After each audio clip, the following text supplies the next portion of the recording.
Good afternoon and aloha to all of you here today. We are on our scheduled agenda items for today, Thursday, February 16th, 2023. And we are in room 224, scheduled agenda at 1 p.m. And just some housekeeping rules today. This issue with regards to the first agenda item as well is a continuation of the hearing held last Wednesday, February 8th. And at that time, we also stated that there will be no testimonies to be received for today's hearing. And we all welcome our committee members and members of all of you public out there sitting in the room, as well as those. But on Zoom, we won't be having any members or testifiers on Zoom for this meeting. For those on Zoom, but for on other bills, aside from the first one, SB 736, you'll be testifying on bills and your audio is muted and video disabled until shortly before it is your turn to testify. Now this is with bills aside from Bill SB 736. And for those on the next abutting bills, if you do not have additional testimony that's different from your written testimony, we ask that you stand on your written testimony, and those are limited to a minute as well. Time permitting, we'll go into decision-making on all the bills on today's agenda, making after we hear from all the testifiers. That's those following 736 as well. And today, we call it our D-Day, because if we don't pass any of our bills today, then the bill dies, because today's hearing, actually, I think we're one of the few committees are hearing bills today. There is a deadline, and but we did defer measures, but we also want to hear of the other agenda items that we have posted. And I must say the committee thanks all of those, in particularly the following Haku'oni bill as well. There were many of you, and we just appreciate that you were able to come out today and make sure that I hear your bill as well. And so for 736. Chair? Yes. Did we complete the testimony from the 736? Except for one, okay. And I'll announce it right now.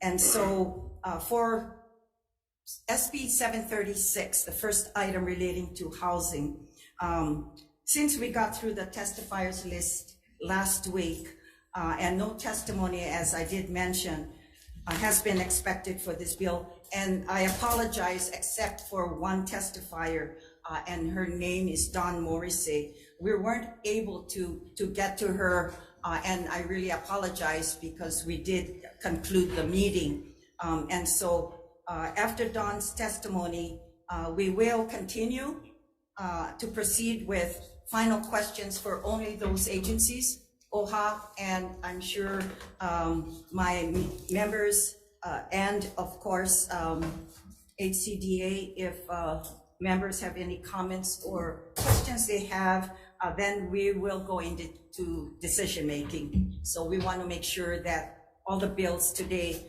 is moving along. So we'll proceed then. Is Dawn Morrissey here? Okay, aloha. And come forward, state your name. You have 1 minute.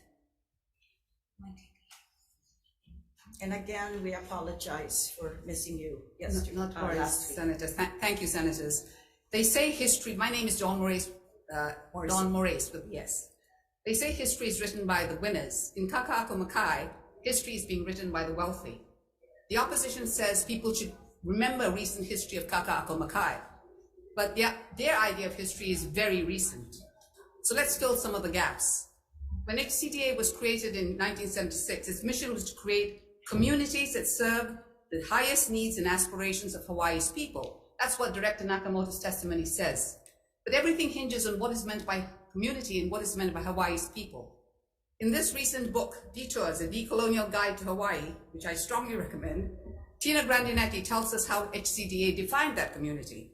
She says, while the existing community in Kaka'ako was a mixed plate of Japanese, Chinese, Hawaiian, and Filipinos, the two new condo towers housed predominantly Hawai'i, Caucasian, residents and a large number of Japanese residents. Effective development would be defined by profit, even though they knew this would bring drastic changes to the neighborhood. HCDA's own EIS says new Kaka'ako residents are expected to be predominantly Caucasian and Japanese.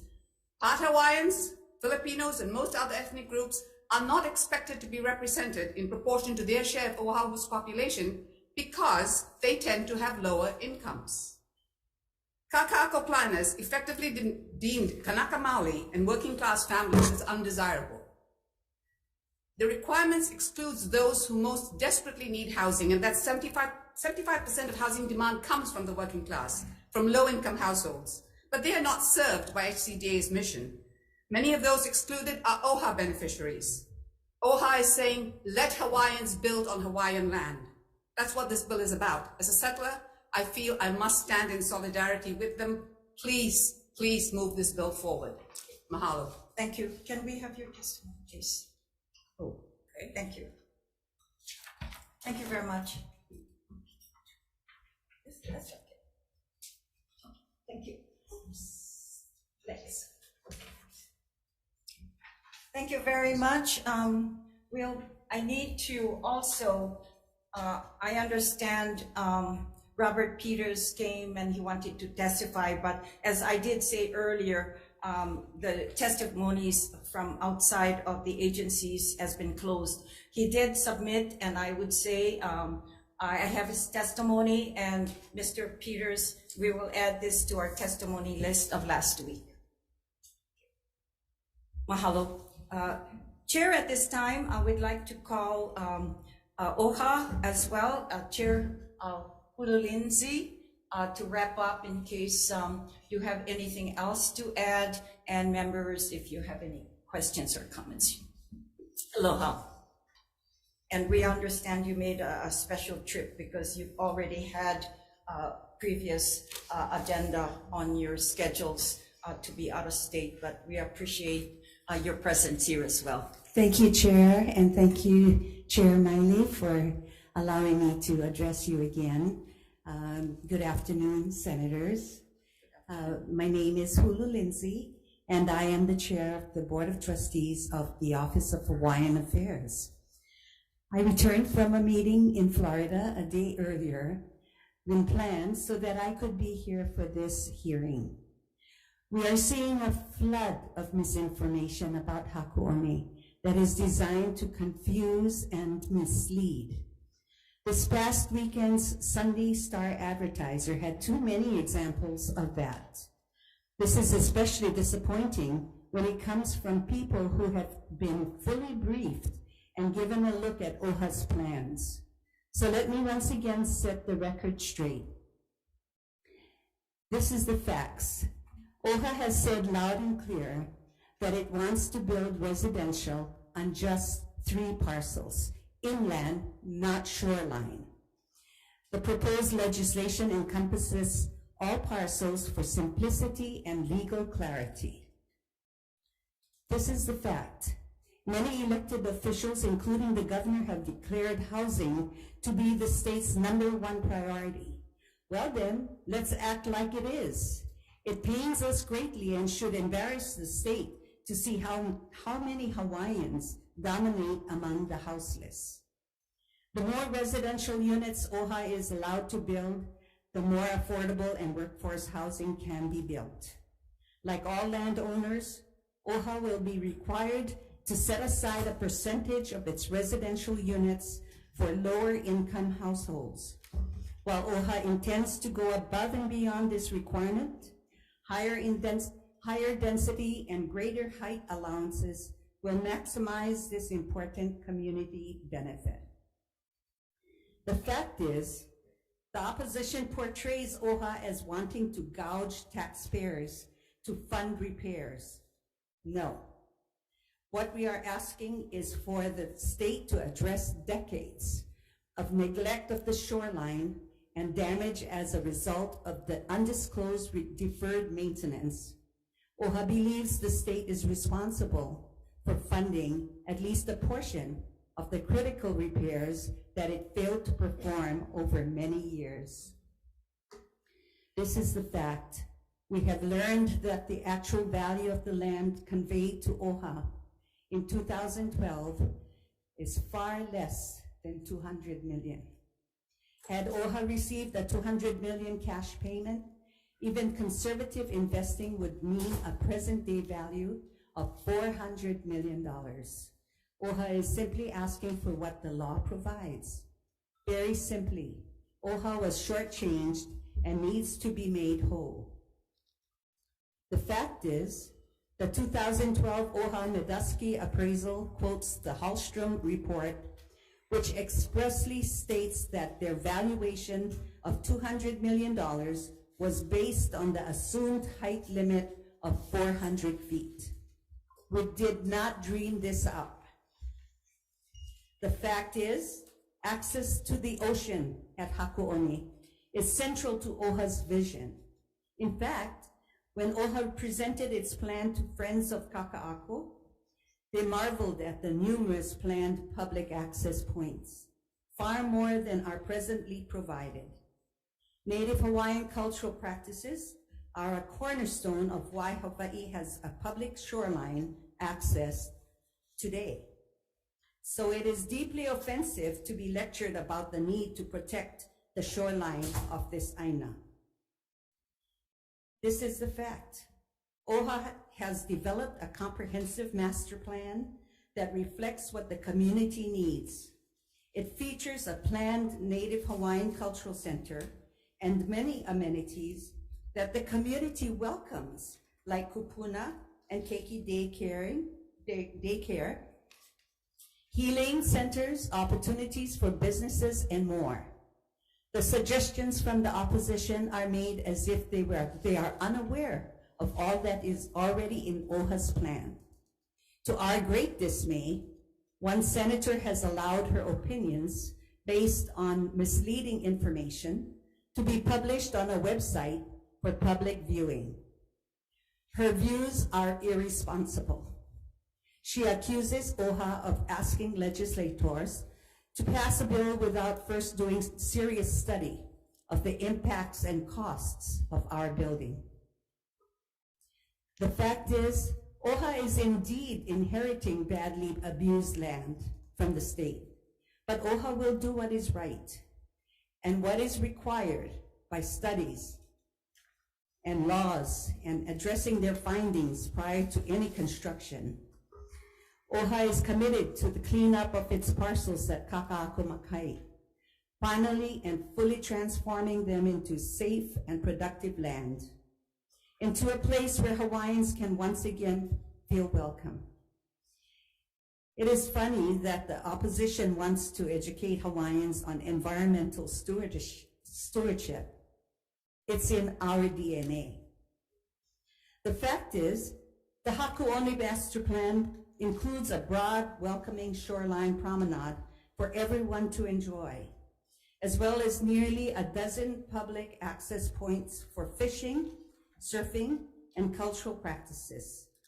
OHA has already committed its waterfront parcels to be a part of the city's planned lay of parks, stretching from Waikiki all the way to Pearl Harbor.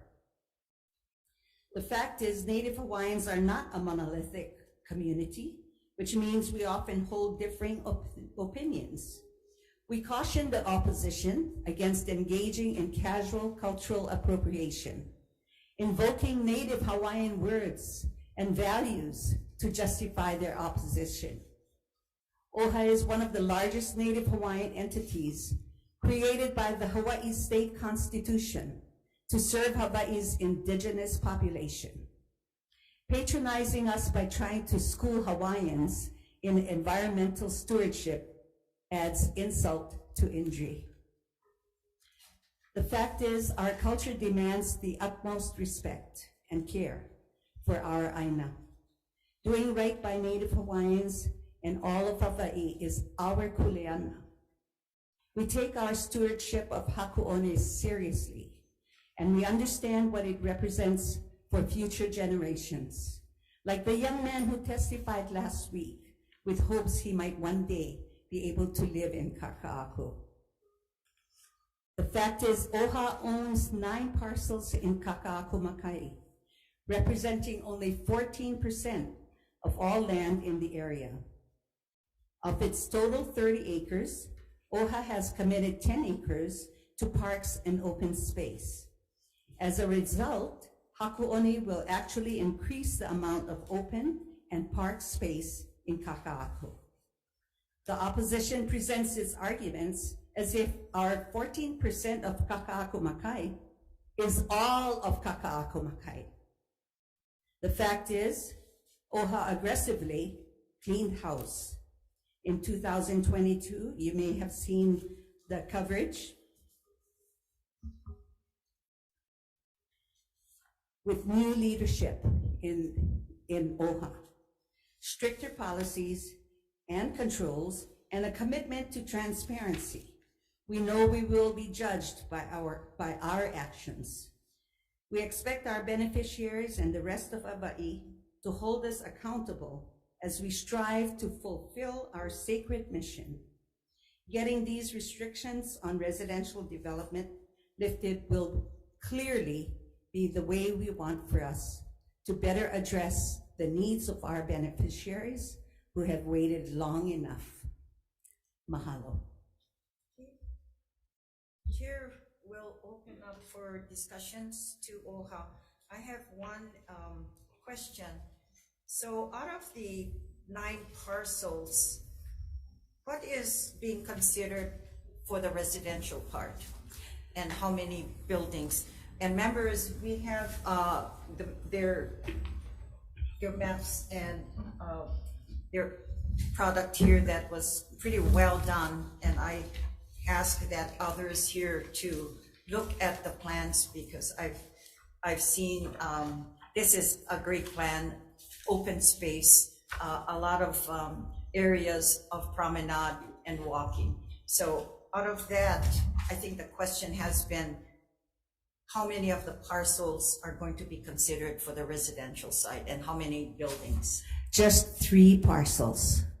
We have not designed those buildings as yet, but obviously 2 of the lots on Ala Moana will probably be 1 building each.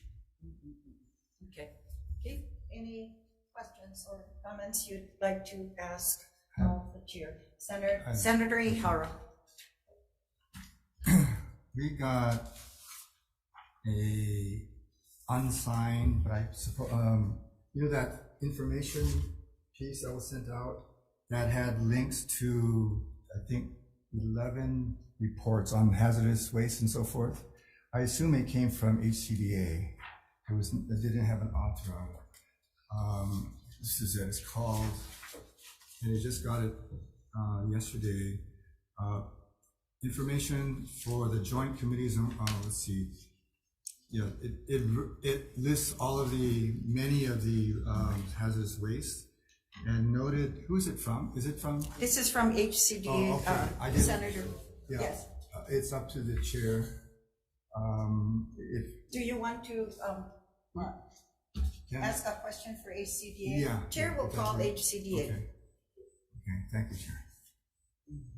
And one second, members, we have, members, we have distributed HCDA's pretty much comments earlier, okay. So that's what Senator Ihara is referring to. I okay. didn't have time to read it all. Proceed, Senator Ihara. It was quite a lot, but I did some quick reading. There's a whole bunch of hazardous waste reports and so forth. And they had three parameters. One, and I'm focused more on the three sites, not all the others so much. It said no resident development these are parameters. Future develop plans need to consider the existing environmental hazards. Great. And third, permanent remedial measures would depend on the development. So I guess my question is, let's say for the 3 parcels, you have 400 feet and I don't know how, I'm not a construction person, so I guess you have to pile down. To what extent do the reports address what could happen for the 3 parcels?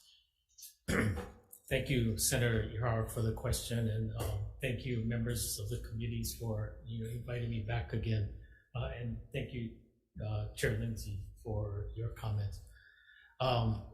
So just a bit of context, if I can, Senator and Chair, with your indulgence.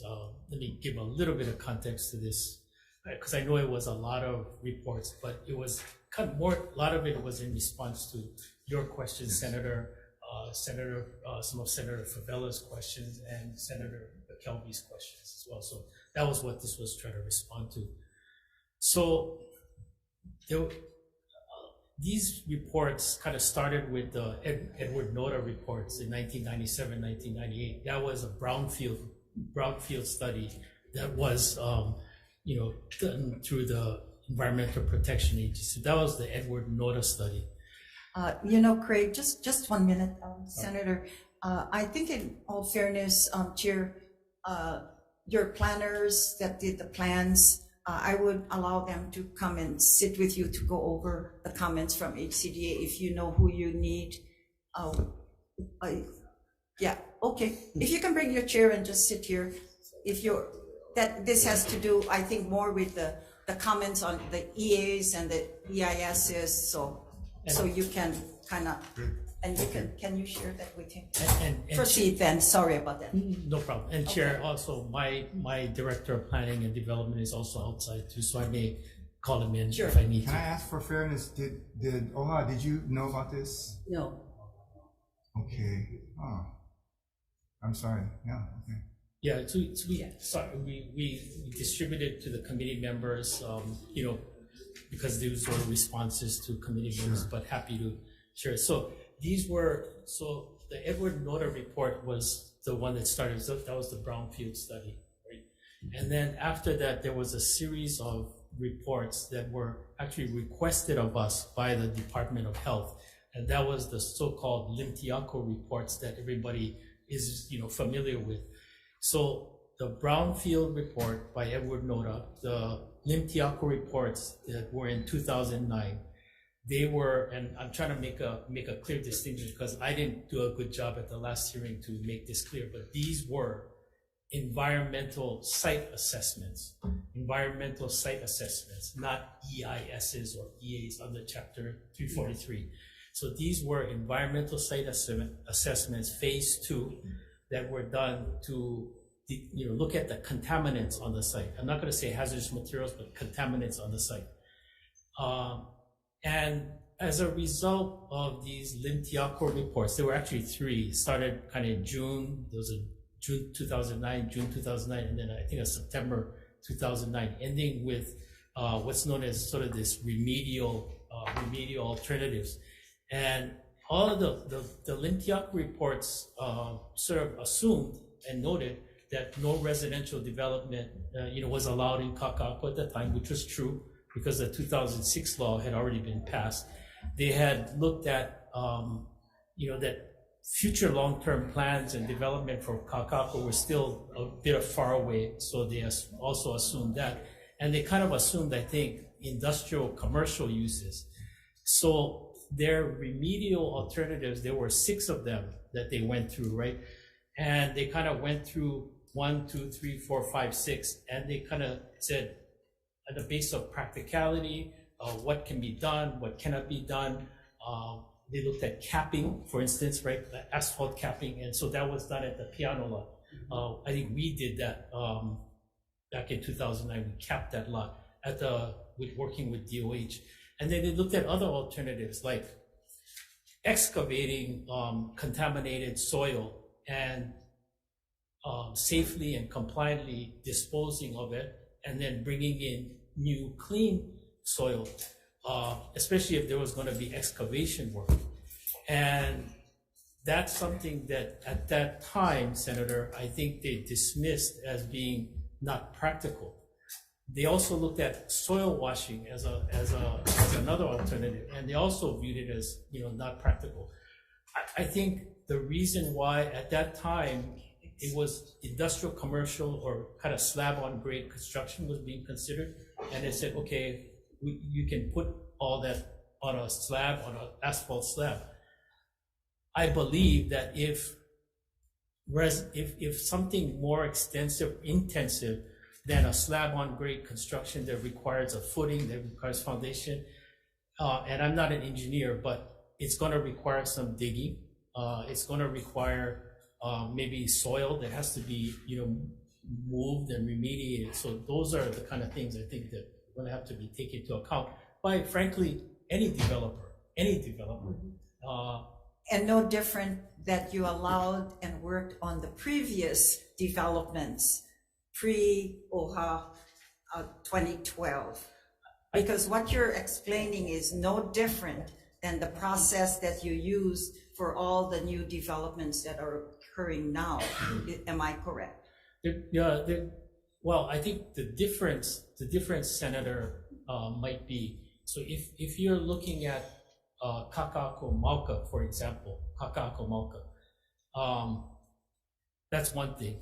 But in all the reports that I've seen, and this is the ironic part, right, in Makai, I mean, what we're talking about is land that was really created by, incinerator operations. It was a landfill. So I think it's a little bit different and hard to compare, than a Mauka. But this area was landfill. So the reports found, elements of metal, chromium, lead, all in a lot of these places, consistent with what you would find with an incinerator type of operation. So to make it short, you're saying that the difference between an EA and an EIS. Now, the question that I have to OHA is, you are planning on doing not an EIS, but an EA, and if there's the EA triggers, if I understand what an assessment does, if it triggers something more, I guess, that areas that need remediation, then you will have to do an EIS. Am I correct? We will be doing an EIS. Okay, all right. Let me, Senator. I don't want to, be unclear as I was the last time. So Sure. let me be really clear.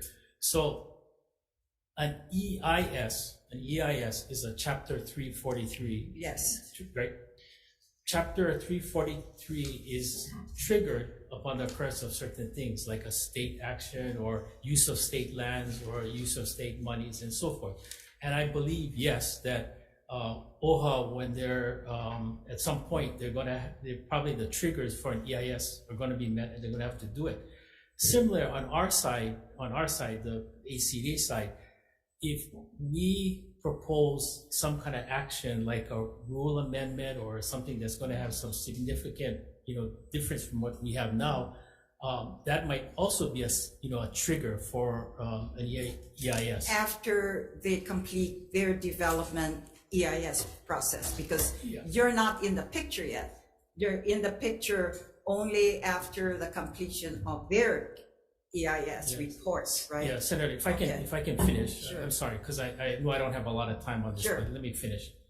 So I heard the testimony of Chair Lindsay, and I have no doubt that they're going to be good environmental stewards, and they're going to do an EIS at some point. The completion of their Makai plan is probably something that's going to trigger that.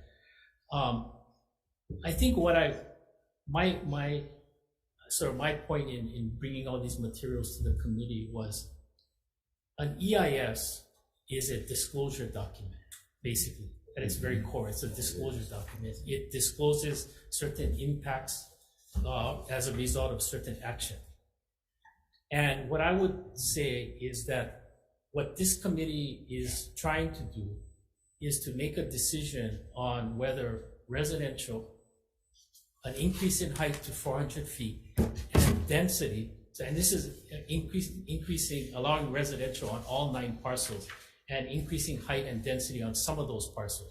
What this committee is trying to do is to make a decision on that without understanding and having the facts of what are the impacts of that on the environment, what are the impacts on traffic, what are the impacts on sewer, water, groundwater, aquifers, sea level rise. And I'm not just talking about sea level rise and building adaptability and siting. I'm really talking about what is the impact of digging and a foundation on sea level rise, and how is that going to disturb contaminants that are there. So I guess what I'm saying is that if this, before the committee makes this kind of decision, shouldn't it have all the facts in front of them and the benefit of that kind of study, so it can make an informed decision about residential height and density? We really don't know at this point because we have a plan. So what we're looking at, I mean, we're considering what the EIS, which is more important to all of us, because they're going to have to share the EIS with all of us as well. And at that point, I think, which we also offer, because the state is not going to do the EIS, and the state made a decision that the lands go to OHA. And so no different than any other development that occurred. Now, we also talk about Makai. Now, if you go down to Ala Moana, Makai can be Ala Moana Park, and then you have a road, and then you already have some, how many story condos already built. So the Makai, it's really interesting because when we talk about Makai, we're talking about Ala Moana Makai. But what's about those lands that were right next to the roadway? To me, even the roadway probably shouldn't have been there. We're not sure what's under the highway as well. But the issue for us, I think, to make a decision, what's before us in this bill is not for us to dictate what's going to happen, because we haven't seen and we're not presented with an EIS plan. So the direction that we have to make is what's before us and what is the request from OHA on this measure. So, and I appreciate, because this document or this comments that you have given us will be in our presence while OHA proceeds with their plans. So they will come up with their environmental whatever, but now you're saying that all of these things maybe should go into the plan.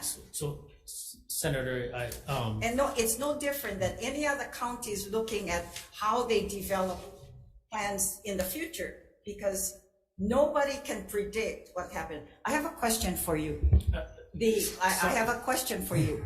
Okay, because I was involved with a similar situation where the Fisherman's Wharf is, where Nico's and all that. Okay, during the Cayetano administration, we found that the auction house also had to be remediated.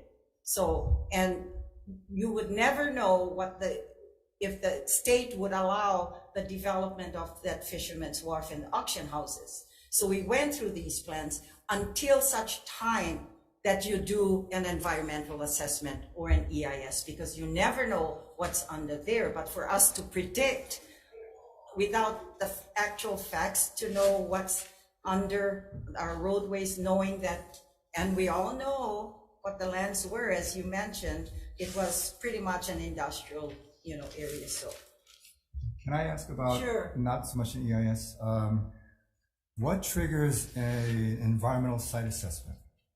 well, an environmental site assessment, like a phase 2 or phase 1, a lot of those assessments are done by landowners, potential landowners. If I want to buy a property, I might do a phase 1, which is. Would we anticipate OHA to do environmental site assessment? You might expect they may have already done an environmental site assessment, but on these kind of properties, because there's been so much work already done on some of these parcels, it might not even be necessary to do a phase 1. You would just go to a phase 2, right? Because you know that there's going to be issues with a lot of these projects. exactly. But okay. So yeah, I've learned that Ala Moana Boulevard was the shoreline, apparently. And I still don't know how many feet we go down to hit the seabed. I think one of this, it said 12 feet. You remediate. Yeah, it might be even less than that, Senator, to hit the groundwater. But and I just want to clarify this. An EIS could be done by both the state HCDA or could be done by OHA. I think what I'm trying to emphasize here is that the legislature, and I'm not taking sides in any of this. The legislature established HCDA to plan for Kaka'ako and Kaka'ako Makai and Mauka. So one of those, and plan for either residential, higher density, lower density, whatever. And I think it's more of a planning issue, whether density should be increased to 6.0 or height should be increased to 400 feet. Right. And even residential for that matter. The community had spoken about residential. So what are the cumulative impacts of that going to be on the traffic, sewer, water, aquifer? I think I agree with you. It may be a minority view, but I understand what you're saying. And you're making a good case and you're doing well for HCDA. My concern would be where we basically have to eliminate all the remediation alternatives because they're basically capped. And so if you're going to go 400 feet, you're not going to do a cap, I suppose. I don't you have to go down, right? And so I don't know of any of the environmental site assessment that, I don't know how far, there were some borings. I don't know how deep it went that could indicate. I don't know, for construction at 400 feet, maybe even 200 feet there, I don't know. You might have to drive piles, so it's going to eliminate, one of the options, which was to put a membrane there, and and even it's going to eliminate even the capping option. So those remedial alternatives, like removing soil and doing it, it's going to have to be looked at, and it's going to have to be looked at, I think, in the context of residential development. And what does that all mean now? Since 2005. Okay. And one final point. Yeah, let me talk to you. Okay. Just a quick comment, Chair, if I may. Yes. Yeah, the planning. Can you introduce Yeah, yourself? sorry. I'm Casey Brown. I'm the Chief Operating Officer for the Office of Hawaiian Affairs. Just a quick comment to Craig's comments. OHA plans fully to be involved in the planning process, and part of that planning process is to look at traffic studies, to look at the infrastructure, to look at the plumbing lines. All of that is what OHA is prepared to do as proper, prudent planning. And members, just look at in the bill in your section 2 already says what OHA is to report to. Particularly in the residential development, they must hold public hearings once they do their plans, height limit, everything, and they need to come out to a public hearing and do what is responsible for this project to move along. So it's not like this is going to be the end of an approval process. It's Senator Elefante. Yes, a few questions for OHA and HCDA. So Chair Lindsay, thank you for coming back early to present, additional information to the committees. So you did mention that OHA's intent was to develop residential on 3 of the 9 parcels. Is that correct? Yes. And in this handout that I have here that's tabbed, can you explain which particular parcels that OHA's are interested in developing for residential? Yes, the 2 parcels on Ala Moana and the piano lot. Okay, just those 2. So that would be, I'm looking at this, I don't know what page number this is. That would be E and FG. Correct. These 2 on Ala Moana. That map is the one that was given to us members by HCDA. It's the last page. Casey, that's the AFES building, right? That's the former AFES building. Okay. I may not remember that because of my age, but please don't hold that against me. But thanks, Senator. Appreciate that. But as a follow-up to HCDA, and thank you for clarifying that.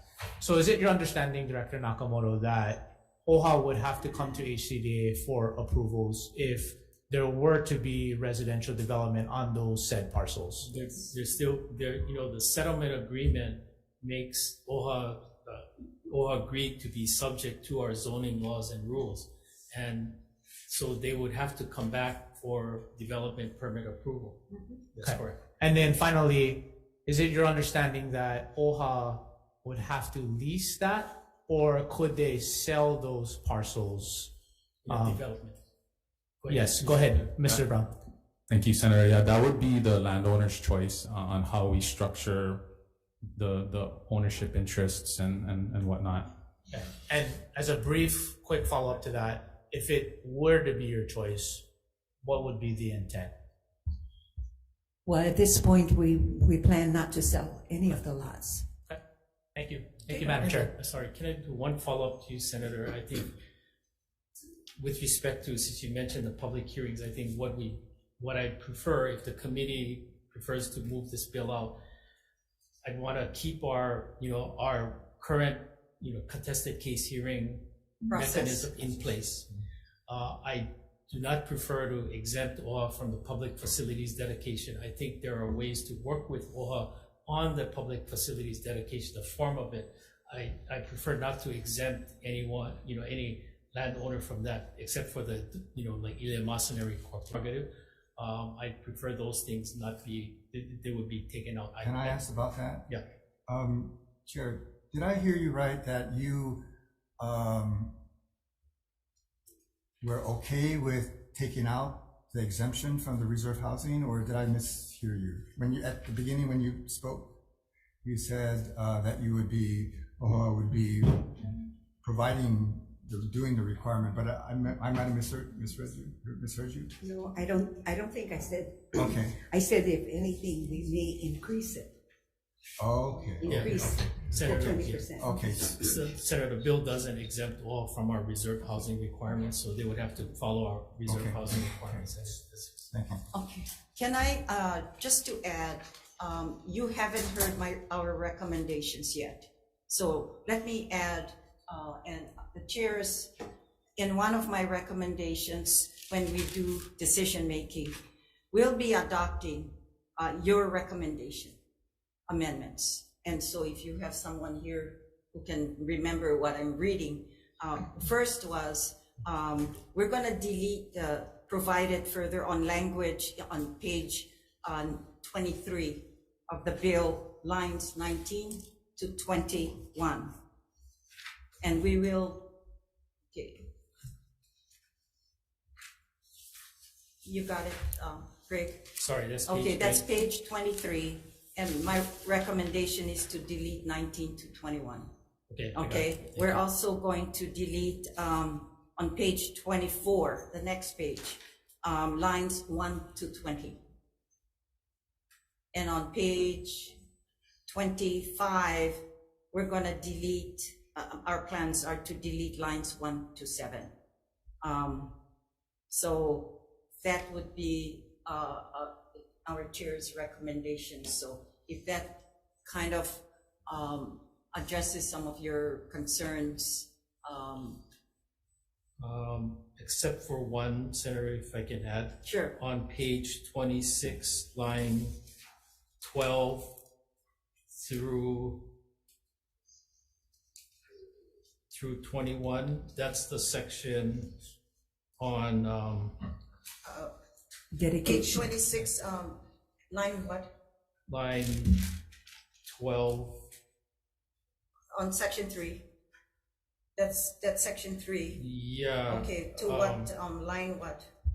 To line 21 on page 26, and then lines 1 through 3 That's the on page dedication 27. of the Yeah, public I think we facilities. take that out because there's not gonna, I don't, and Casey Brown is nodding yes, so I'm gonna take that as a yes.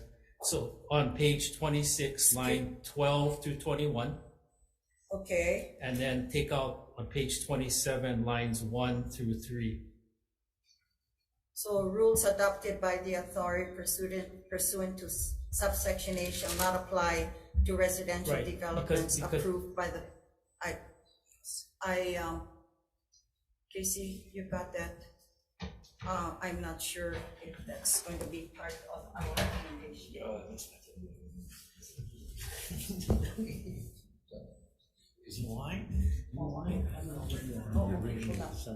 Okay, so then, Casey, that, it seems like it's deleting the entire section 3. Okay, all right, we'll give you time, all right. Okay. So we'll take your comments, and we'll look at it, yeah. And I think there was one more comment that I made on page 27, line 7 and 8. I mean, it seemed like that line, that additional language was unnecessary. In section 4, Correct. talking about the prohibitions? Correct, yeah, I don't know if that language was necessary. Okay, we'll have our attorneys as well as staff look at it as well. Okay.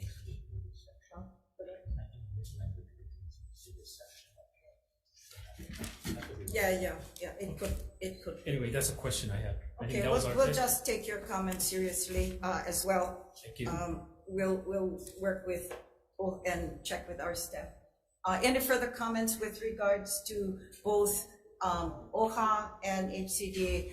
Anything else, OHA, on the comments? You got their sheet as well. Okay. I mean, their comment letter. All right. Any further discussions? And members, you did get the plans. Any reaction to it as well? Okay. Well, it's a sad situation because when you look at the appraisal and the recent comment by, I think OHA has been shortchanged up until this time. Okay. Yes, 1 second. I'd like to go into decision making. So you got your quorum. You need our people. We need favela on both sides. Yeah. Yeah, you want to, okay, excuse me, Chair, what we can do is, we're gonna make decisions today. You guys, why don't you look at, because you didn't have time. So the chairs will allow you, we can do decision-making because we have our surface bill and 2 others. Then we come back and do DM. So that would be, I would say, about a couple hours, 2 hours. Yeah, we'll do a committee for 3 o'clock, so. Yeah. So why don't we give you guys time? So we'll get back to you on some of these too. Yeah. Okay, we'll give you time. Thank you. And we're gonna make our recommendation at later when you folks, yeah. Okay. So, and what's good about allowing you to do that as well, though we could just pass what we have here, but we certainly would like to clean up as much as we can as the bill moves to the next committee, and I think it goes to WAM, yeah, WAM and Judiciary. So, and normally during that hearing, they just do decision making on a bill that we heard in committee. But we'd like to make a nice, kind of clean bill, and since we're holding the hearings, we'll give you time. Thank you. All right. Okay, we're going to continue, and those that are sitting here, those with,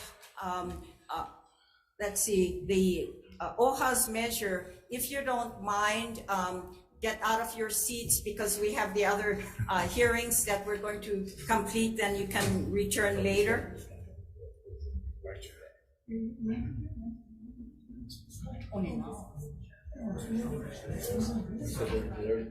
Yeah, well, that's what I said. I'd like to kind of clean up the yeah, right now. So, and then if we, just a couple of minutes. So wait a second, so there's no. Yes, but you don't mind. Yeah, we have our. Yes, yeah. They're just Because I'm voting yes. Yeah, okay, yes. I might not be, I'm still voting yes.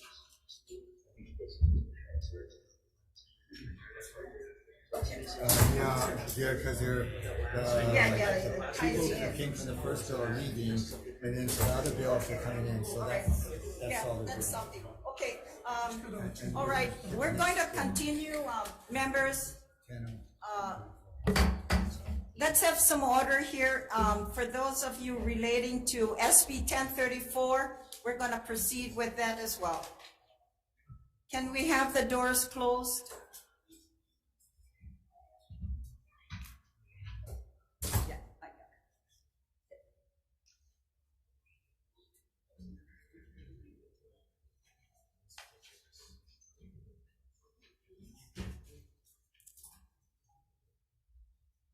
Even if they looked at it, if you don't like it, we need to take it. I know, that's the whole gist of it, exactly, I mean, that's what we gotta move. Yeah, You're yeah. bringing it up, but it's still an ugly mess. Yeah, exactly. Okay. All right, members, let's proceed with SB 1034. And this is relating to public parking at Alawai Boat Harbor. And this requires the maintenance of at least 300 parking stalls at Alawai Boat Harbor at no cost for recreational ocean access and for the practice of traditional and customary native rights. DLNR.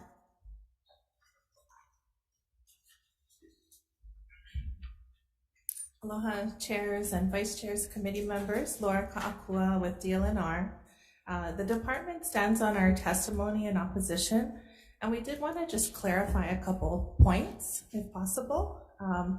The first point is that the department has no plans to change these free parking stalls into paid parking stalls.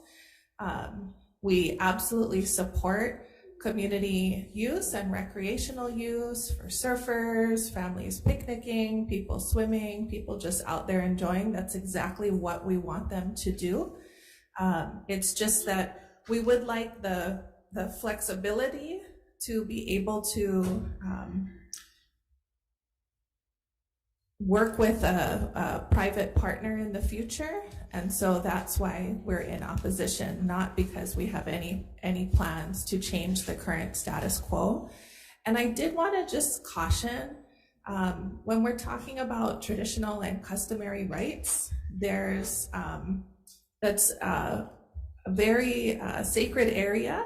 And so when we think about expanding traditional and customary rights to providing or guaranteeing parking, that's really a perversion of laws that have been fought very hard for from the Native Hawaiian community. And so there's absolutely good reason to provide the public with parking for recreational use. But I do caution that the justification of traditional and customary rights here is highly inappropriate.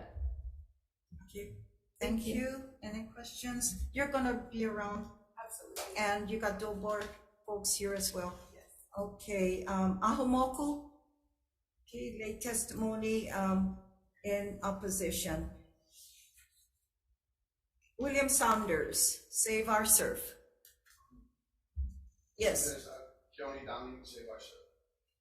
Okay, 1 second. William Saunders first. Are you speaking on behalf of William Saunders? Okay, if you can come up, you have a minute.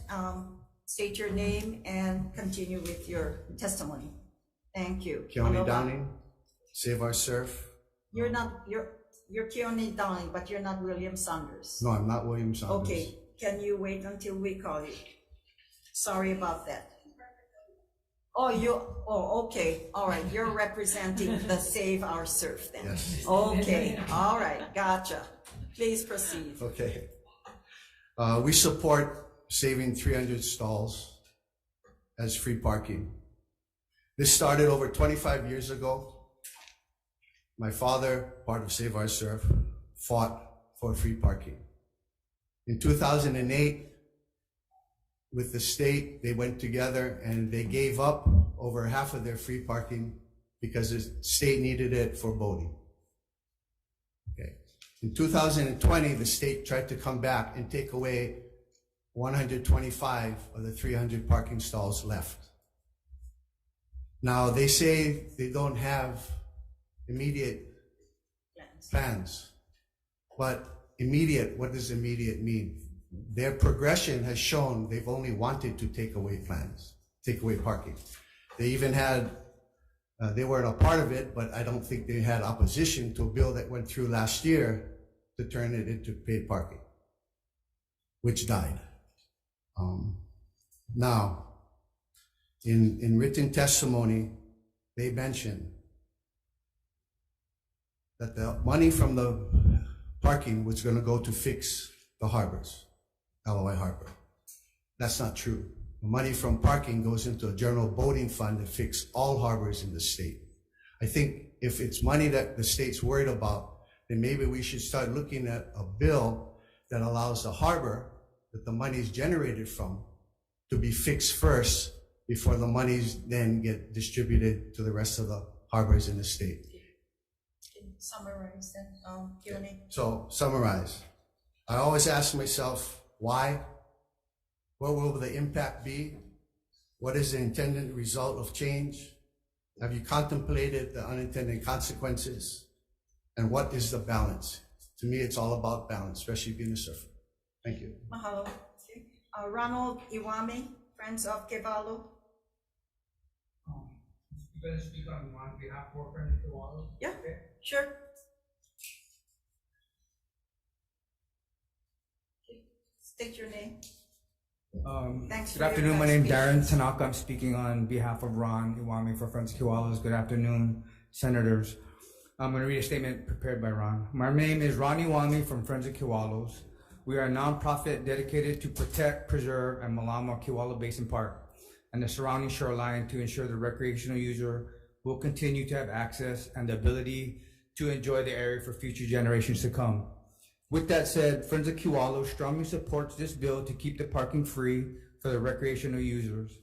Free parking is essential to keep our shorelines accessible to thousands of people who use the ocean daily for recreation, health, sustenance, and relaxation.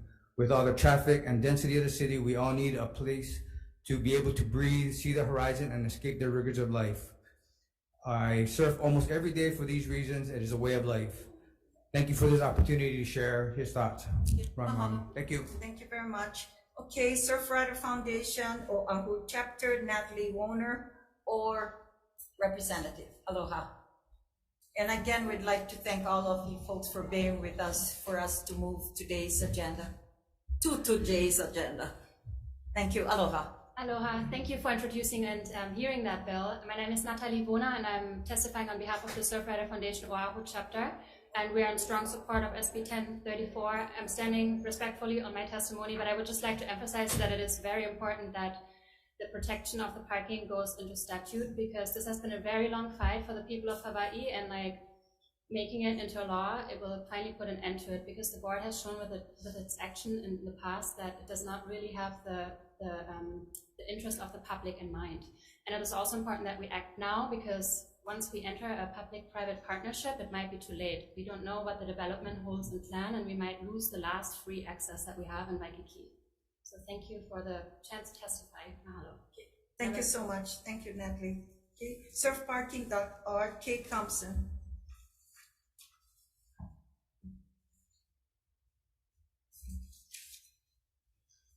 Aloha. Aloha, Senators. My name is Kate Thompson. I'm in strong support of this bill. I'm a retired nurse and founder of surfparking.org. I'm also a recreational sailboat owner, and I pay $5.60 a month in the harbor to have my boat there. I'm often seeing surfers transitioning to the ocean, and when I take my boat out the harbor, I look to the left, there's always 100 or 200 people in the water. I have submitted written testimony, and including in that is the parking plan and the original designation for the harbor, which was to be non-commercial in 1957.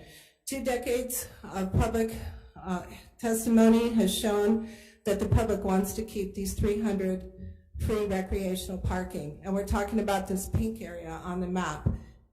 Okay, this is a small section of the parking lot. And when you look and in terms of the Hawaiian aspect, although I've lived in Hawaii 40 years, we have the idea of the apua'a, and I'm not claiming to know that much about Hawaiian history, but I do know that the very crowded areas of Kaimuki, of Kalihi, of Roili'ili, that this supports middle-class people and having the access, and it stresses families to have to pay for parking.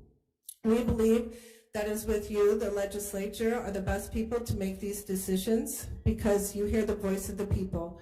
And we have 233 people have testified to approve this bill, and we think it's appropriate for the legislature to have an influence on how state lands are used for recreation and to preserve this area for future generations. Thank you. Mahalo. Okay. Is it Jun Shin?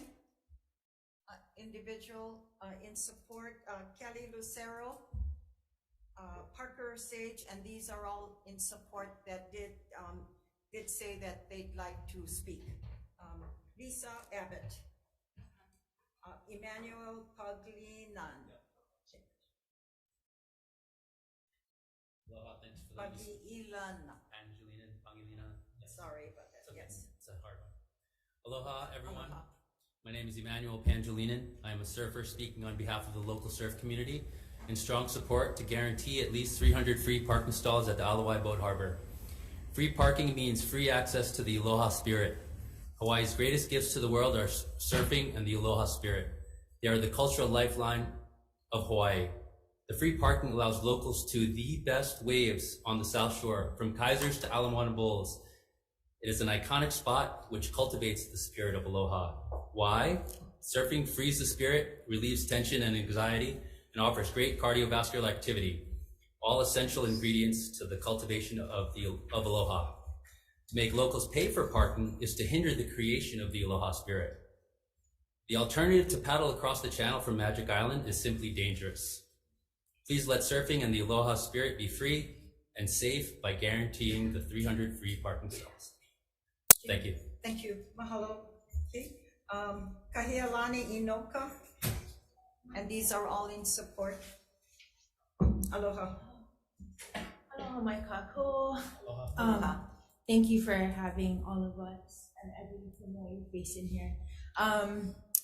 My name is Kahialani Inoka. My parents couldn't be here today, but we are in full support of SB 1034. My friends, family, and I grew up in the Alawai Small Boat Harbor. We surf, fish, dive, played volleyball in the parking lot, but we also malama this lot. We continue to show up and we just protect it in every way that we can. And with that being said, I think we can all agree that it should be available to our community at no cost. Thank you. Mahalo. Thank you for making time. Okay. Margaret Callahan, you're on Zoom. Aloha. Aloha. Aloha from San Francisco. I am Captain Margaret Hallahan. I am grateful to Senator Noy's bill that requires 300 free parking stalls for recreation, ocean access, and for practice of traditional Hawaiian, customary Native Hawaiian rights. In 1979, I had the privilege to be shown how to outrigger canoe from Master Waterman Nappy Napoleon with a Nui Nui Canoe Club at the Alawai. In 1982, I met a Master Waterman, Peter Boland from Maui, and we started the first outrigger canoe club in San Francisco. We were able to welcome the Hokulea and the Hikianalia in our beach spot in San Francisco Bay. These 300 parking spaces are like keys that open the door to have access to this incredible water. And if you're not a water person, you don't really see that it's really the point that you need to be able to be in the water and have that in your life. And this Hawaiian culture has given so much to so many people all over the world. Surfing, outrigger canoeing, the whole aloha spirit of caring for each other is something. Captain, your time is up, but I'm going to allow you to just continue because you're from far away and it's an interesting testimony. But if you can start winding down your summary. Yeah. So I just want to say that so many Hawaiians can't afford to live there, and they come here to our bay and they pick up canoeing, and we've grown our canoe clubs and our canoe paddling, and it's just been so wonderful to have this in my life. And it wouldn't have happened if Nappy wasn't there willing to open up this aloha spirit to me. So I want to say these things create money to Hawaiian traditional paddle makers and outrigger makers, and you know, there's income that comes from this area. It's just not straight up through parking fees. Thank you very much. Thank you. Thank you, Captain. Keep warm. Aloha. Okay. All right. We have Kai Hoshijo, another on Zoom. Sorry, Chair, they're not currently on Zoom. He's not? Yeah. Oh, okay. All right. Sends communication in support. Members, as noted earlier, we did have 233 in support communications, opposition 3 in comments, but let's talk to Dobar. Kate, can I borrow your picture for now? Okay, did you sign up to speak as well? What is your name? I'm sorry. Okay, come on up then.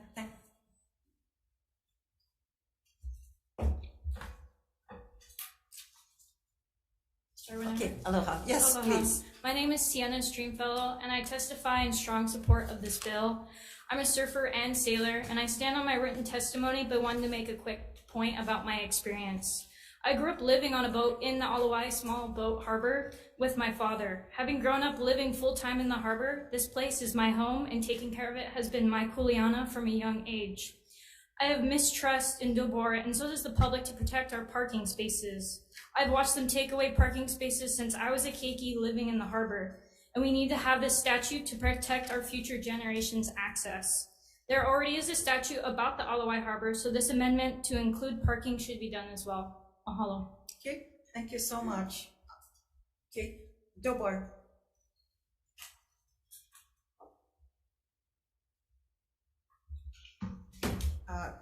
I have a couple of questions. With the limited parking and, knowing the area as well, even though I'm from the neighbor islands, but staff and I have visited your district as well, and the ocean recreation.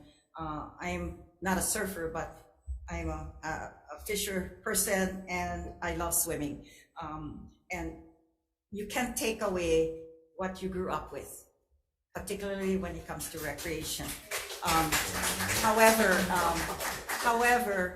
I have some questions looking at the entire region, and that's what our rules are. First off, comments on your administration building, and then secondly, when I was there actually with you visiting the site, and then I went later checking on our surfers on the time that I wanted to be there when you were busy. But are there any plans to move out the administration building?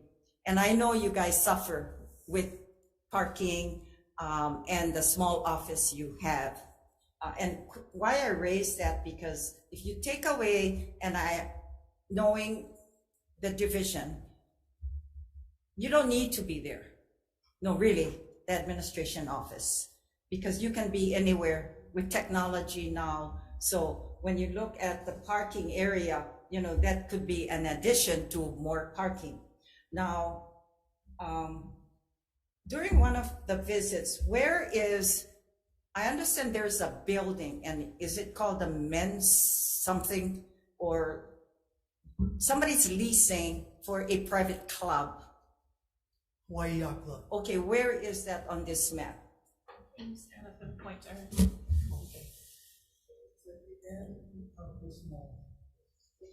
Okay, all right. Okay. Okay. How long has that period? You can point it out to our colleagues too. Why are they there? It's part of history, but so the club And what's the rental income for that club? I don't know the rental income for the club, but they were there prior to the transfer of the facility to us. So Yeah. they've been there since the program was under the Department of Transportation. Okay. We can get back to you with Will you? that. We just reopened their lease. That was just finalized a couple of years ago, so I can get you that number. Okay. And so even if you have a lease, is it a rental income to Dobar? Yes. Okay. And purpose of why they're there, please. I mean, I know it's been there forever, out of your control. It's a yacht club for yacht club members, so they have the slips around the building are for their use. Okay. For their club members, and then we manage the rest of the harbor. Okay. And the entry is similar to the way they get into that area is the same track as when you get into the harbor and you Yes. end up at that location as well. Yes, it is. All right. Just looking at, similarly, are all of their members surfers? Or what No, generation? I think they're boat owners mostly. Boat owners? Yes. Not so much where Yes. they're the next generation of kids that go surfing. Okay, perhaps we should look at the entire development area as well. Questions of Dobar? Senator Elefante. Thank you. Mr. Underwood, I believe DNR issued a statement yesterday regarding the parking. So I find it a little contradictory to the testimony today, saying that you're gonna keep the 300 stalls free, but yet testimony today is in opposition. So, So you can understand sort of the mixed messages going on, right? yeah, no, absolutely. I understand that there's confusion. And I guess to clarify, we do not have any plans to make a change for those 300 stalls. Our opposition, we may very well decide through our community planning process that it really is that important to the community to keep those 300 stalls open and free. I think the opposition that we take is really that sort of the imposition that there cannot be flexibility here to allow for future planning. So I get that that's sort of a fine line distinction, but it was important for us to clarify that this is not, the department saying that we're going to make a change, right? Okay. Thank you. All right. So you talk about a plan. So is there a plan right now being developed by Dobar? For the development? whole- yes. Yes. Okay. And where are you on that plan? We're close to putting it out for a request for proposals, probably within the next 3 months or so. Okay. Okay. And members, just for your info as well too, having now being the chair of Water and Land the last 3 years, and previously my first 10 years early on, I think there oftentimes when you look at developments occurring or changes to any portion of our state lands and everything that covers recreation and whatever, it's best now if there's planning going on and we are in 2023, I would like to hold an informational briefing and find out what these plans are before you put it out for RFP. So can I ask you, before any RFP is pulled out, we will hold an informational briefing so you can come to our committee and you present your plans so we all know, people will know what's coming. Okay? Sure. All right, Yes. before you put out an RFP. Sure. All right. And this has gone before the Board of Land and Natural Resources as well. I understand. Yeah. Yes, so. For public comment. And it's pending. It's been yeah. Okay, yes, Senator McKelvey. And sorry for those that are raising your hands, but it's a Real quickly, deliberation time. to touch upon Senator Elefante's point, of the opposition. I mean, there's a lot of permissive language being used here. Well, we'd like to have flexibility to talk about having a private parking vendor come in and be a partner? How do they make their money? I mean, what the proponents of the measure are saying is in the past, there was a lot of, they've seen parking disappear. They've seen it convert to pay parking. And even now, the department's permissive language, well, we need the flexibility to be able in the future perhaps to reassess, and we're bringing in a potential private parking vendor. I mean, you can see why the community is very concerned right now. And to a point earlier said too that, you know, is the fact that revenue from the small boat harbors isn't going into the small boat harbors, with all due respect to the testifier, is also going into 12 other conditions, which was mentioned on another bill today. So you can kind of see why everybody's a little bit not copacetic with the fact that, you know, it's a promise here and now, but yet this language being injected saying, well, we're going to review it, we may have future plans, we're bringing a private partner. I guess, why the opposition in the bill to make this dedication permanent so that the community can rely on the fact that any future plans wouldn't detrimentally affect this parking that has been traditionally used for free access for the ocean and everything else? Okay.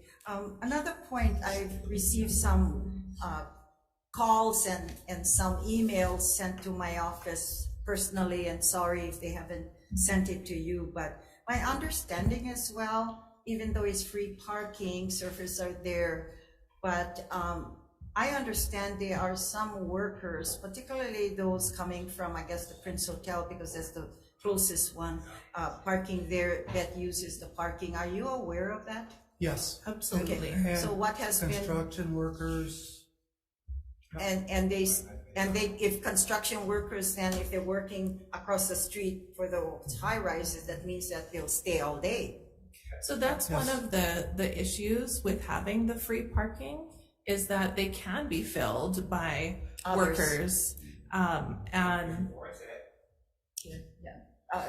well, you hold your comments. Yeah, just hold your comments. Yeah. So we did reach out to the Attorney General's office, and that's one of the issues or the sort of unintended consequences with the free parking. We absolutely would want to find a solution so that the parking is really for those recreational users and not for the hotel workers and construction workers that get the benefit. And I think that's why it's good that we have an informational briefing, so we kind of understand what is surrounding, you know, your future plans as well, and look at other issues around. And there's, I guess, for us personally as well, is looking at hotel lodging as well, make sure that their employees stay within their own confines. Yes, we would welcome that. Sure. And this is, you know, we have a new leadership at the department as well that prioritizes community engagement in planning. And so sort of the timing of all of this is not allowing us to really re-engage, and we may very well come to the same conclusion either way. And I remember in my early years when I came here, and there were 2 years of Governor Cayetano, when he was looking at bringing the aquarium. You guys remember that? They wanted an aquarium built on the Mackay side, but when we dealt with that issue, it was always parking. But Governor at that time also looked at building state parking garages around the region. And, you know, we know how many of our parking lots are private operators. And so that kind of diminishes many of the other areas. But I think we also have to look at, make a commitment for a region that we're rebuilding in Kaka'ako as well, that there's need to find some parking as well, because most of the areas are all private developments. But in the future, I think we should consider that in our plans. And that's why I think an informational briefing will be important for us to look further, but also, you know, consider the uses of that particular small area I call, that everything is so condensed. Like I talk about the administration office, you can move it to the other side where you have a nice office right on the water. I'm trying to think, not anyway, or whatever, but you know, there's things that we need to change. I'd like to work with the new administration because you've been so far open, to looking forward to addressing even future generations. Absolutely. Because like our young girl, like she's gonna be a nice young lady and have her own kids, but we want to make sure that they can come back. Now, another thing we'll have to remember is that where the surfing spots are. So when you look at East Oahu, I mean, you got North Shore, yes, but is there anything else that's comparable or something that where our people on this side of the island have a place to go? Yeah. And continue that. Okay, I'm not going to continue. Yes, Senator Ihara. I noticed, I used to represent the Port Harbor for 10 years, many years ago. And this issue wasn't active back then. How many stalls is the conflict not with the liveaboards? It's really the hotel workers? Or other people working in the area? Construction workers So and hotel workers. we have approximately 900 stalls in the facility. So 300 of them are for paid parking, 300 of them are free parking, and 300 of them are for permit parking in the facility. Those that have a permit, a boat in the facility can get a monthly parking pass. Okay, so they don't have there's not a conflict with them. No. So how many stalls are along the pier? Along the piers, there's 300 permit parking stalls. No, for the free parking. Because I saw that map and there's along the pier, there's so many. There's about 175, I believe, along the piers. Because the Hilton Lagoon area, as well as the old helipad area, that's about 125 stalls. And the RFP that you folks are planning, that will not include those stalls as a way to make it pencil out in terms of the financing. Is that right? We currently have a parking vendor operating, so that's already underway. Okay. The RFP, there's two scenarios in the RFP. One is where the current harbor master office is, to build a parking garage there. Because we know we can't lose any of the existing parking. We gotta at least maintain that number. So if we build anything in the harbor, depending on what's proposed, one idea is to put the parking structure there to increase parking availability. Okay, thank you. Were there any plans in the past regarding a parking garage in the area vertical? Not that I'm aware, it came out okay. of this recent proposal. Oh, okay, good. Yeah, we look forward to working with you, and perhaps, we need to be very serious. And I agree with the testifiers as well. What we have, it's very hard to take away. On top of that, it's part of their lives. No different that I wouldn't want my swimming hole that I learned to swim be taken away as well. Members, any further questions? Senator McKelvey from Maui. Could the bill be amended to put in a recreational only component, and or could that be done through admin rules, so signage, which would allow for enforcement if somebody talked about? I think administration can already do that. You can already do. So I'm talking about, because the worker thing came up, and there was an issue with public parking. Workers could park there. So my whole thing is if the bill was amended or rules were drafted with signage to say recreational only, which would allow you guys to. I think we would need exactly. We need exactly. We would support it in concept because that serves our mission. We would just need to bring in the AGs for guidance. Yes. And we'll make a comment on our committee report regarding that for future, because we are going to have our informational briefing as well. Any further discussions? Okay, hearing none, we got 3 more hearings. I'd like to make decisions on this measure as well. Thanks, folks, for being here. Okay, let's go on to HB 1036, and this is relating to Native Hawaiian traditional and customary fishing practices. 1030. Thank you.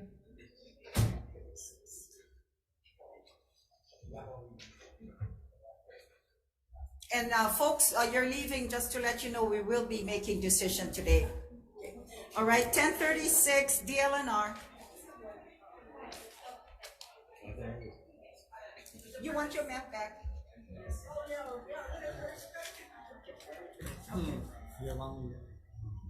Aloha. The department stands in our testimony and support.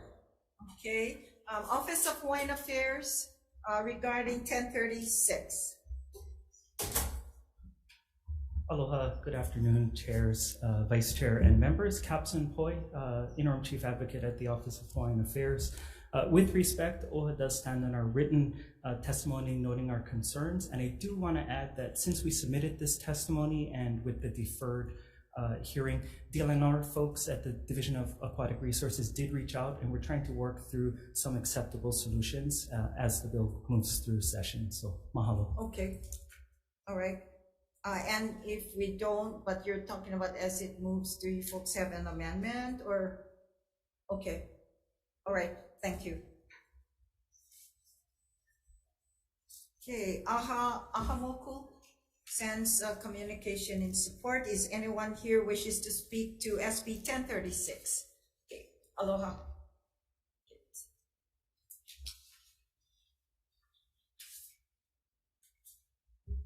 Aloha.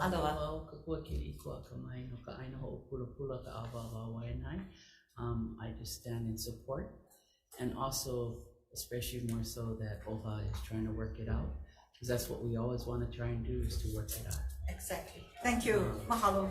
Okay. Is anyone else wishes to speak to SB 1036? Okay. Hearing none. Next two bills, SB 1040 and 1354, is Hawaiian. Okay. Okay. Wait. Any questions though for SB 1036? Any questions? See none. Okay. We'll move on then. SB 1040.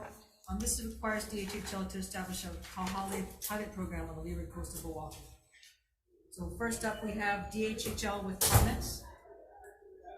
Good afternoon, chairs, vice chairs, members. We'll stand on our written testimony of our comments and will be available for questions. Thank you so much.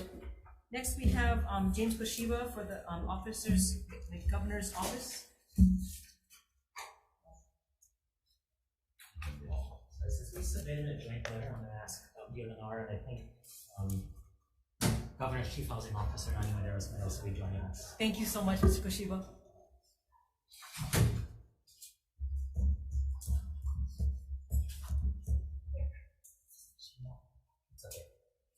Aloha, chairs, Aloha. vice chairs, committee members, James Koshiba, the Governor's Coordinator of Homelessness. I think you've seen the joint letter that DLNR, my office, and Chief Housing Officer submitted together. We strongly support the intent of the bill and appreciate this and other measures that are going to help to quickly create housing for our neighbors experiencing homelessness, including Kauhale.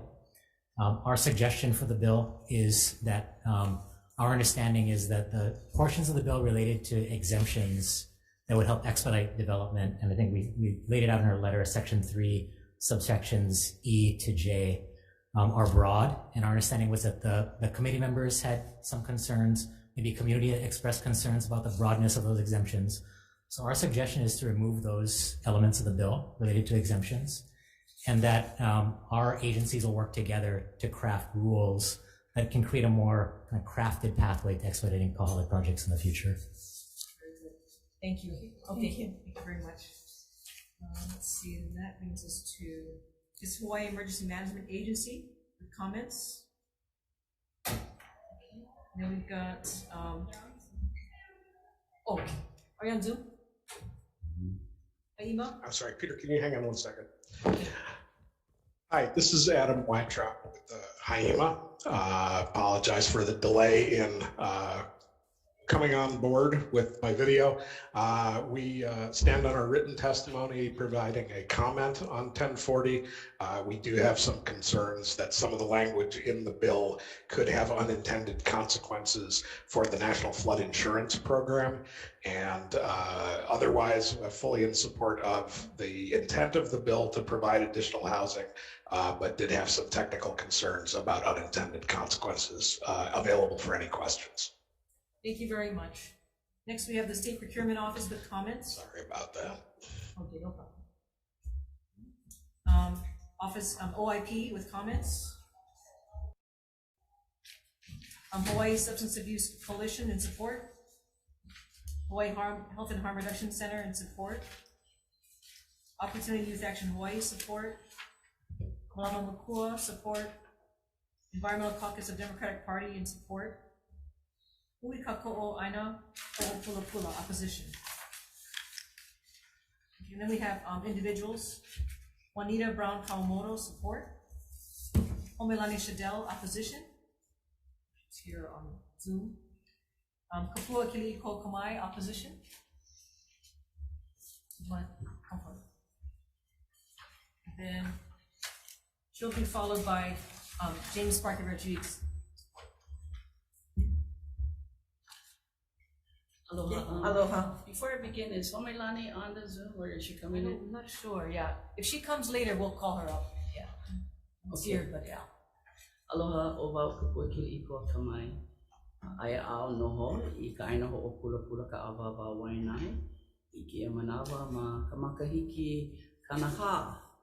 Makahiki. So I've been a Waianae Valley Homestead resident for over 40 years. I have family, many family that are on the wait list. So we greatly appreciate the intent of this bill. I am aware that our Senator Maili Shimabukuro is working with others to try and improve it because of some of the concerns that I vehemently initially opposed it for. We're going to be working around, and that would be primarily that the Hawaiian Homes Commission Act, the federal act, is for the Native Hawaiians with the lowercase n, which is for the 50%ers or above. Now, unfortunately, it was not our call. Our prince wanted all of the Hawaiians to benefit, but it wasn't his call. Now, the bill initially alluded to that, allowed for it. So I am in strong opposition of it, as well as some of the other testimonials. And I especially want you folks to take a look at Homelani's, Shidell's, and Commissioner Awo, Randy Awo, their opposition to it. Now, what really grieves me now at this point, or even because I didn't pull it up before, was that our own department chair, who has since rescinded his application to be the chair, I understand, did not rise up to point out the conflict. Loving the intent and wanting to work to resolve this issue is a priority of everybody, Popai Aina Hawaii. But we cannot utilize Act 279's resources of $600 million, the first, but hopefully not the only time the legislature feels fit to provide sufficient funds for them to reduce that list of 28,000. So I'm so appreciative that the legislature saw fit in that time of surplus to try and do something and to work with the department. But the kauhale as it is not what we want to do. And so I look forward to the amendment to all of you, and mahalo nui loa. Mahalo. Thank you so much for the journey. Yes. James Parker Rodriguez in support. Ziona Noho'o Ikaika Holoholo Kulani in support. Lemomi Khan support. Randy Awo, Commissioner, opposition. Marion Kapuniai, opposition. Dennis Nevis, opposition. Matthew Smedley, support. Lindsay Ann Pacheco, support. Is there anyone else here to testify on this measure, SB 1040? Seeing none, members, any questions? I do plan to propose amendments. Go ahead. I'm not sure if you would include, I have a question about the need for exempting, adding the exemption to the Sunshine Law and the Public Records Law. Can that be removed? I'm planning to remove. Okay, well then we don't have to answer. Yeah, I'm planning to, yeah. Okay. Any other questions, members? I guess some questions. Yes, Vice Chair Novella. I guess we can do two Hawaiian things. I just get a few, maybe you can answer all of them, but it's just some of the stuff that I jotted down and I would want to put it in. I know the chair's going to work hard, trying to work on this thing, but at the commission hearing on December 6, 2022, meeting commissioners approved a plan to expand the 600 million for the legislative approval. The commission approved the plan does not include Kahale tiny village homes type projects. And don't get me wrong, I mean, I seen the project, I worked on the project with, at that time, the LG, and it's great. But at the DHHL, we have a beach project community meeting held in January 26, 2023. The beneficiaries especially told DHHL staff that they did not want to see a Kahale microhome village built on DHH land. Just let me finish this whole thing. I want to get two more. The bill proposed to the district opposed what the beneficiary and the commission wants to see. Final. DHHL commits to the bill. It is DHHL's active and process development of the project of Kahale homes to help address homeless Hawaiians on the wait list. But right now, and you can answer this question right off the bat, aren't we working on some in Kalaeloa, some kind of homeless integration for homeless Hawaiians? That's correct. So there's a project that we refer to as Yorktown because of its location and former military lands. And so it's not the Kauhale, which is kind of a micro unit, establishment, but it is from what I understand, a 2-story high-rise that's basically military surplus, used to be for offices, and there is a plan to refurbish them for residential use for transitional housing. So that's the kind of housing that we have been exploring and developing and have more expertise in. So again, we are in support of Kauhale. It's just for us, we would need a lot of help trying to figure out how it would be appropriate for our lands. Of course, we always have to listen to our beneficiaries and their feedback. And of course, we also have to go to the commission and make sure that whatever beneficiaries say, that they are apprised and that they approve whatever, development occurs on our homelands. Yes, so there's a follow-up on that. With the Prince Kuyo Act was never intended, and for have this kind of drastic change on Hawaiian homeland, what is the procedures that would have to be taken to go against the actual act of Prince Kuyo with building these kinds of homes that doesn't fit in the room of what Prince Kuyo's agenda was?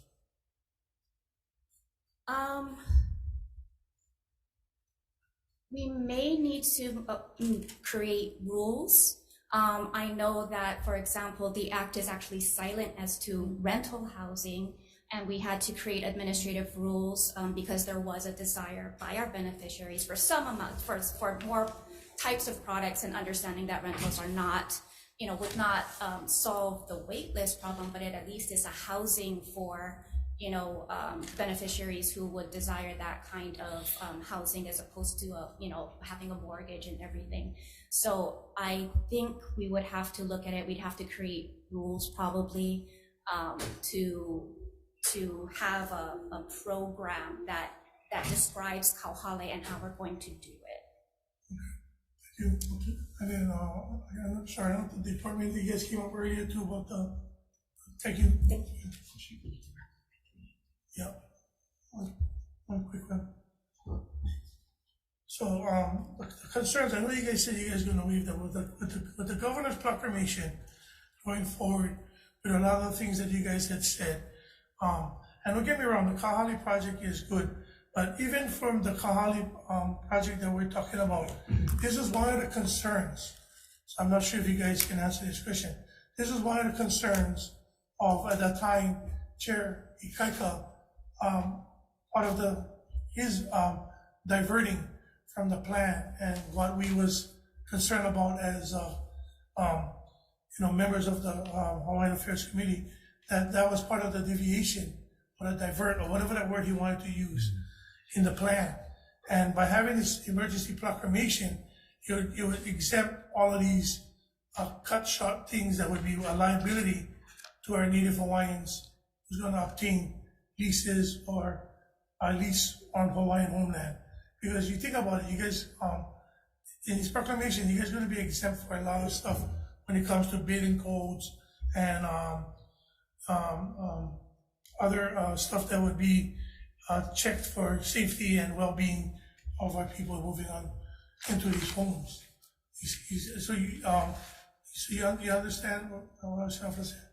I think so. I hear a couple of things in your question. One is about the proclamation itself and the broad exemptions, and this is separate from the bill. Right? Yes, so this is the Governor's Emergency Proclamation of Homelessness, January 26th, a couple of weeks ago, exclusively for projects that are going to quickly house people experiencing homelessness.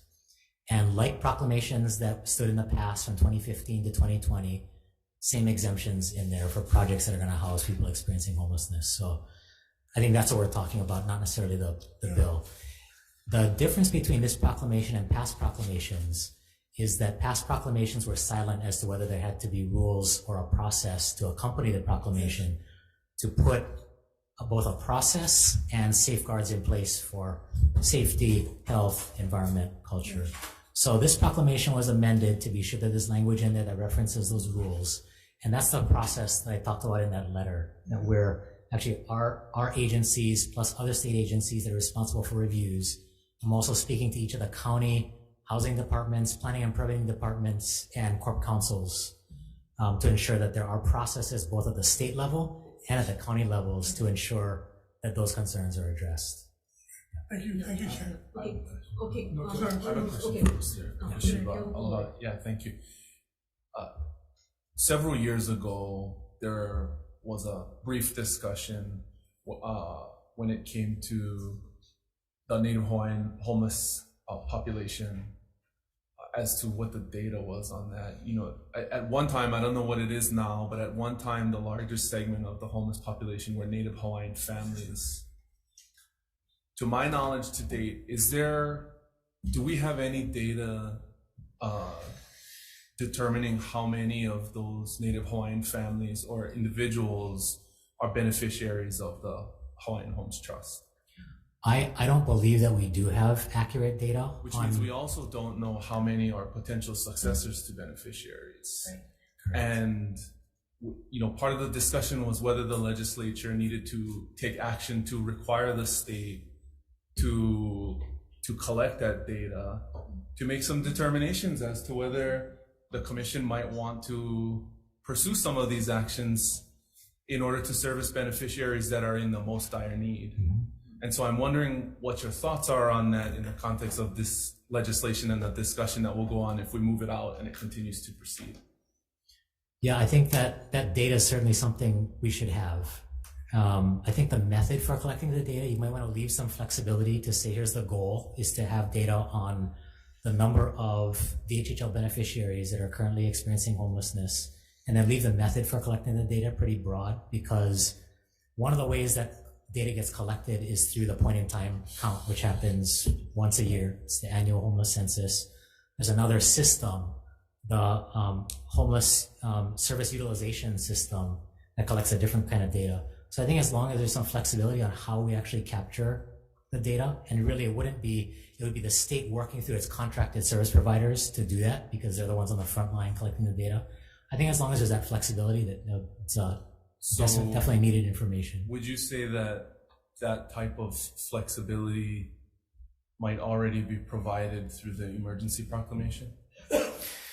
Yeah, and I don't think you even need the emergency proclamation to do that. I think, within, and I'm speaking a little bit out of turn here, because there are service provider contracting agencies that are not part of my office. They're part of the Department of Human Services. But I do know that those programs collect data. Those programs require their contractors to collect data. So I think that's something that can be prioritized and that can happen within the bounds of rules and flexibility that already exist. So if legislative action is not necessary to do that, and it is warranted, then who should do it?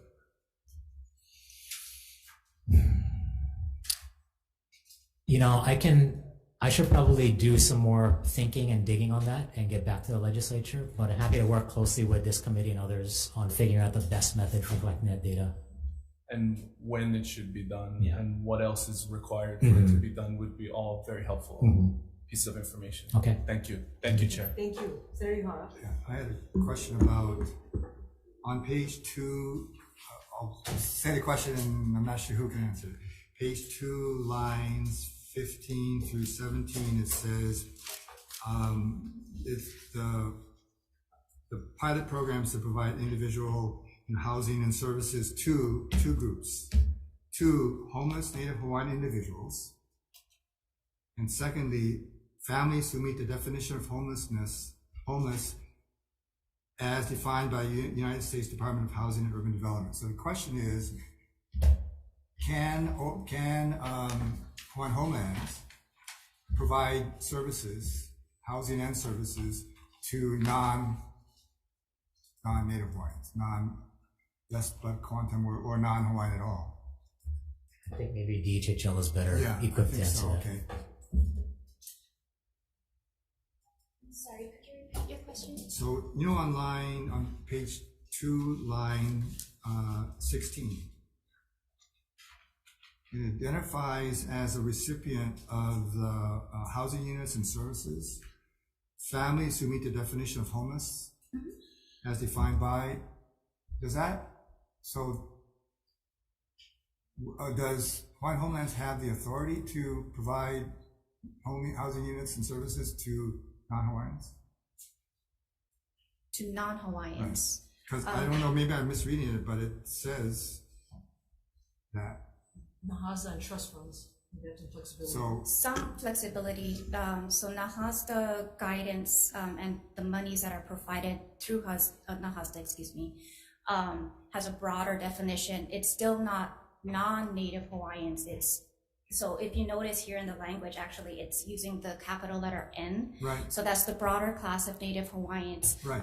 Our beneficiaries are small N Native Hawaiians, and those are those that need to be at least 50% or greater.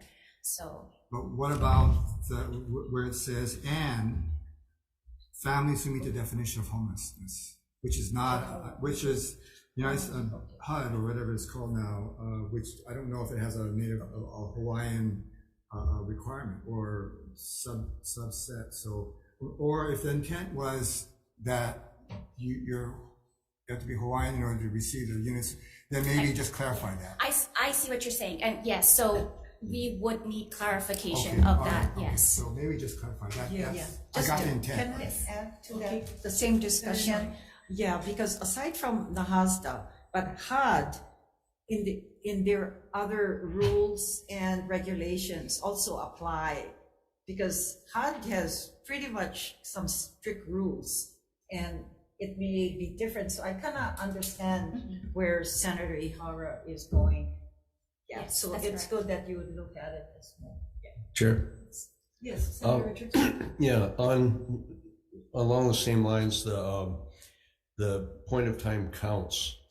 I don't like those, because if someone is under a roof, they don't qualify for the point of count. And so definition of this HUD being homeless, if they're being homed or housed by families, generational, which we see very commonly here in the islands, I wonder if that's not going to work here, because technically under a HUD definition, they may not be homeless. Yeah, because they have right, because they have a roof over their head, so I'm true. concerned. Yeah. But I should stay there, yeah. Okay.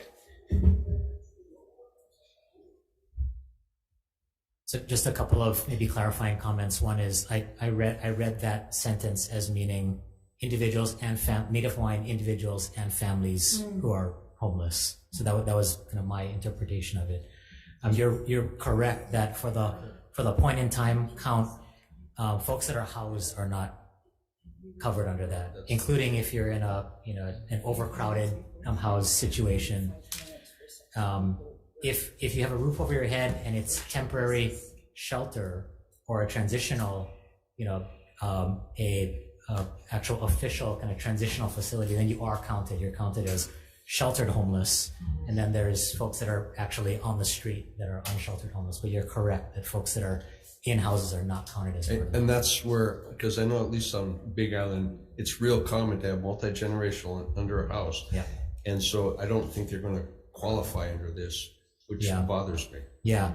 And that's why I think it's, it's advisable to take some time to figure out what's the best way to capture that data, because utilizing homeless services is another way to capture the data, and folks that are housed but in an overcrowded situation might still be reaching out to access some of those programs and services. So that might be a way to capture folks that are not unsheltered but are still making use of these services, and therefore. And this has been an argument time and time again, because it's hard to I don't get know that how do you data. measure it. Yeah, it's hard to get that data. Thanks, Chair. I just have some questions actually for both of you. So, Cynthia Resentis, an employee of DHHL, my understanding is, I think she said at some meeting we're at, that of the waitlisters, I think there were at least 78 or more who identified as unsheltered. And so that's why she and others in DHHL are pursuing this officers' housing in Kalailoa to at least get 16 of those 78, hopefully, into some kind of shelter right now. And then I also, the most recent waitlister survey that you folks did looks like it was in 2020. That's my understanding. Yeah. And now when I read, and let me know if I'm incorrect, of the 100%, of the people that were surveyed, only 35% said they were likely to qualify for a turnkey, traditional turnkey. Whereas 50% said they would be less qualified and likely to not qualify for a turnkey. And then 15% said only maybe they might qualify. So is that about your understanding? So only 35% think they could qualify for a regular turnkey. I'm sorry, I don't know the specific numbers that you just said, but I do know that generally, yes, the issue is that we have beneficiaries, waitlisters, who would of course like to be housed, but would not qualify financially for our traditional turnkey product. Yeah, and it looks like it's at least 65% of them said that they would not be qualified for a turnkey mortgage kind of situation. Yes. Okay, and then just FYI for James, SB 1617, which is the other Kauhale bill. Chair Stanley Chang made a great effort to look at those exemptions and try to, address the concerns raised. And Paula Ayu from the Attorney General's office took a look at those proposed amendments and thought that they addressed at least her concerns. Mm-hmm. So that might be something to look at. He already did a lot of the work. You don't have to reinvent the wheel. Okay. So mahalo to Senator Chang for hard work on that bill. Great. So that could be a starting point. Will do. Thank you. Yeah. Any other questions? Seeing none, mahalo. We might have time to move on. But do we have to recess now, or should we try to get the last bit? They reset technically. I gotta go. Yeah. Okay, yes. We need to just recess briefly for them to reset for IT, so recess.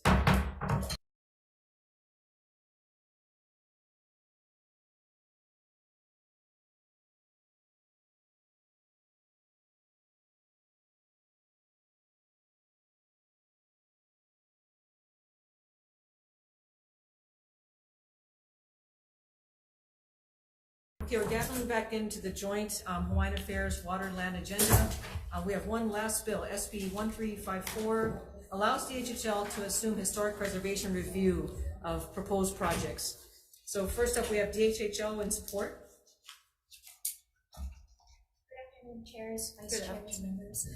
And we'll stand on our testimony in support of this bill. Thank you so much. DLNR support. Thank you. OHA with comments?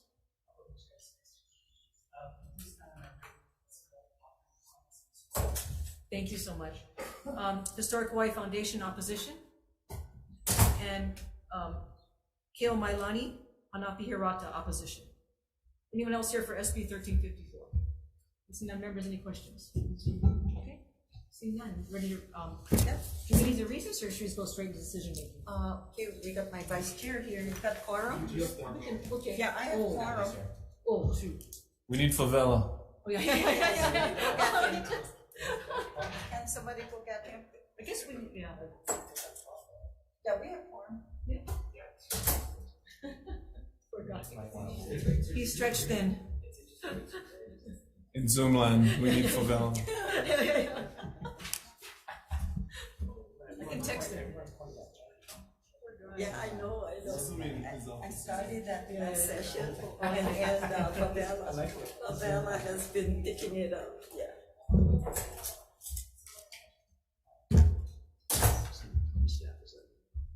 He just started. Okay, no, Okay, okay. and Okay, as okay. Favela comes, we're gonna go rolling. Okay, Sorry. lifesaver. Sorry, I know you gotta learn. I need my recommendations for all our bills and the vote sheets to, Senator.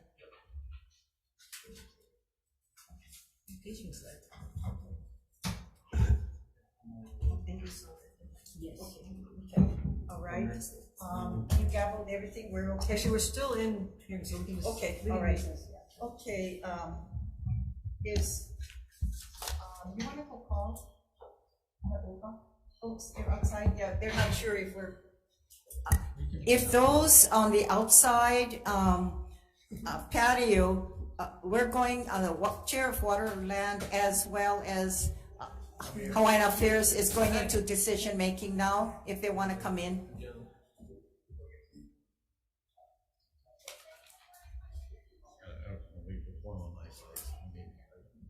They signal me, I'm gonna get up and go. Huh? I just got a quick DM and then. Didn't expect that. No, that's 3:15, we got a regular DM at 3, but it was only 4 bills, and it's super fast. It's just DM, no hearing. 3:15 was 1 bill. Last one was a quick one, huh? Yeah. I thought we were doing this at 3:30.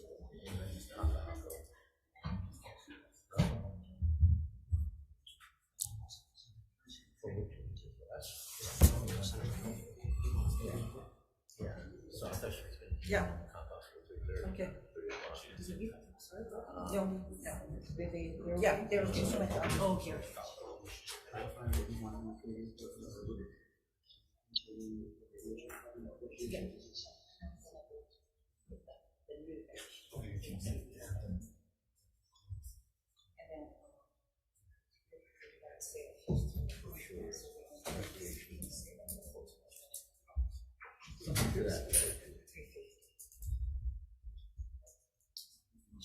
How you think? Okay. Oh, that's a good then. Probably all right.